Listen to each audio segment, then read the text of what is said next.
crypto.pk کے جانب سے ڈیکرپٹڈ میں خوش آمدید۔ یہ ہماری نئی سیریز ہے جہاں ہم پاکستان میں کرپٹو، بلاک چین اور اے آئی یعنی مصنوعی ذہانت کے مستقبل پر گہری بات چیت کریں گے۔ آج کا ہمارا موضوع ایک ایسی ٹیکنالوجی ہے جو حقیقی دنیا کے اثاثوں ریئل ورلڈ ایسٹس میں سرمایہ کاری کا انداز بدل رہی ہے۔ جی بالکل، آج ہم بات کریں گے ریئل ورلڈ ایسٹ یعنی RWA ٹوکنائزیشن کی۔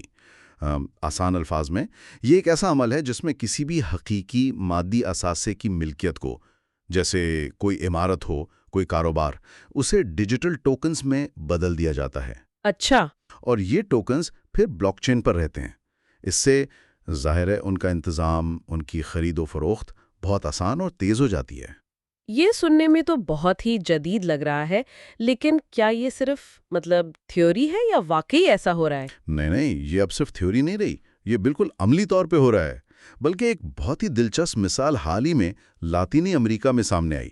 وہاں تیل اور گیس کی ایک بڑی سہولت تقریباً $75 ملین مالیت کی۔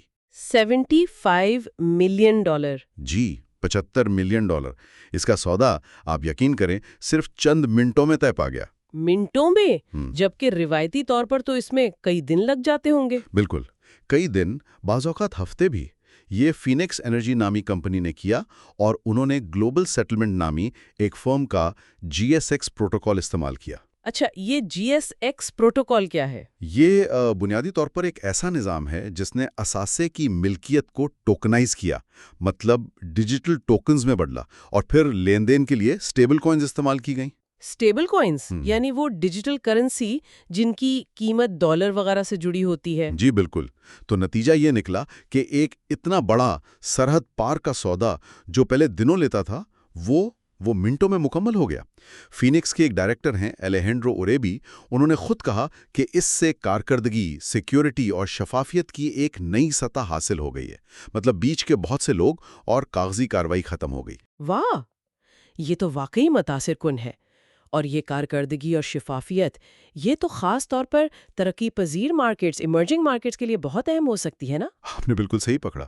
کیونکہ وہاں اکثر کاروباروں کو خاص طور پر بڑے پروجیکٹس کے لیے روایتی بینکوں سے فنڈنگ لینے میں کافی مشکل ہوتی ہے۔ جی یہی بات ہے۔ ٹوکنائزیشن ان پرانی رکاوٹوں کو یوں سمجھیں کہ ہٹانے کا ایک نیا راستہ دیتی ہے۔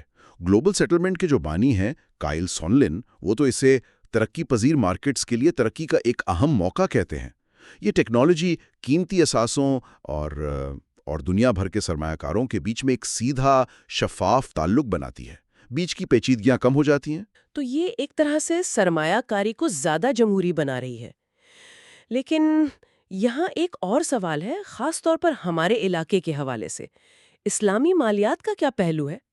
اکثر ڈیجیٹل فائنانس میں سود یعنی ربا کا شبہ ہوتا ہے، تو RWA ٹوکنائزیشن اس لحاظ سے کیسی ہے؟ یہ بہت اہم نکتہ ہے۔ دیکھیں، RW ٹوکنائزیشن میں اور عام کرپٹو ٹریڈنگ میں ایک بنیادی فرق ہے۔ یہاں آپ کرنسی کی قیمت پر سٹہ بازی نہیں کر رہے ہیں۔ اچھا، آپ ایک حقیقی اثاثے میں، ایک ایسی چیز میں جو آمدنی پیدا کر رہی ہے، جیسے وہ تیل کی سہولت تھی، اس میں براہ راست ملکیت خرید رہے ہیں۔ یہ چیز اسلامی مالیات کے اثاثہ پر مبنی سرمایہ کاری، ایسٹ بیکڈ انویسٹمنٹ کے اصول سے کافی ملتی جلتی ہے۔ یعنی منافع اثاثے کی کارکردگی سے جڑا ہے، قرض پر سود سے نہیں۔ بالکل، منافع کاروبار کی کارکردگی سے آتا ہے۔ تو یہ دلیل دی جا سکتی ہے، اور کافی مضبوط دلیل ہے، کہ یہ شریعہ کے مطابق سرمایہ کاری کا ایک نیا طریقہ ہو سکتا ہے۔ تو خلاصہ یہ ہوا کہ بلاک چین ٹیکنالوجی اب صرف ڈیجیٹل کرنسیوں سے کہیں آگے نکل گئی ہے۔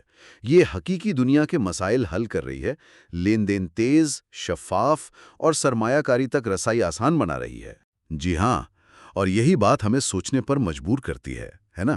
ذرا سوچیں کہ یہ ٹیکنالوجی پاکستان جیسے ملک میں، جہاں بڑے انفراسٹرکچر پروجیکٹس کے لیے سرمایہ کاری کی بہت ضرورت ہے، وہاں فنڈنگ تک رسائی کو کیسے بدل سکتی ہے؟ خاص طور پر ہمارے اپنے مالیاتی منظرنامے کو دیکھتے ہوئے RWA ٹوکنائزیشن کون سے نئے امکانات پیدا کر سکتی ہے؟ یہ ایک اہم سوال ہے۔ واقعی یہ سوچنے کی بات ہے۔ بہت دلچسپ گفتگو رہی۔ ڈیکرپٹڈ کی اس پہلی قسط میں ہمارے ساتھ شامل ہونے کا بہت شکریہ۔ پاکستان میں کرپٹو، بلاک چین اور اے آئی کی دنیا میں جو کچھ بھی ہو رہا ہے، اس پر تازہ ترین معلومات اور تجزیوں کے لیے crypto.p کے وزٹ کرتے رہیں۔